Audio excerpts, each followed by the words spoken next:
అయితే ఇప్పుడు ఇది హర్రరా లేదా ఎమోషనల్ ఏం చెప్పాలనుకుంటున్నాను? గోస్ట్ లవ్ తో ఉన్న ఎమోషనల్ డ్రామా.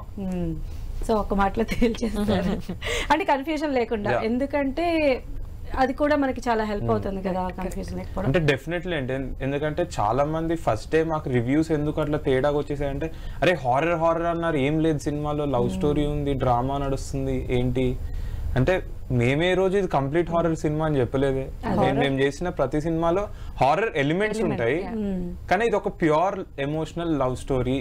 అండ్ వైష్ణవి చేసిన ప్రియా క్యారెక్టర్ కానీ, నేను చేసిన అర్జున్ క్యారెక్టర్ కానీ, లేకపోతే మా బ్రదర్ సినిమాలో ప్రతాప్ క్యారెక్టర్ కానీ, సిమ్రన్ చౌదరి క్యారెక్టర్ కానీ, ఇవన్నీ కొత్త అప్రోచెస్ ఉన్న క్యారెక్టర్. అంటే మేము భయపడే వాళ్ళం, ఇది సడన్ గా నచ్చచ్చు జనాలకి, నచ్చకపోవచ్చు, అంటే కనెక్ట్ అవ్వకపోవచ్చు, ఎందుకంటే మేమే కొత్త రకంగా ట్రై చేస్తున్నాం.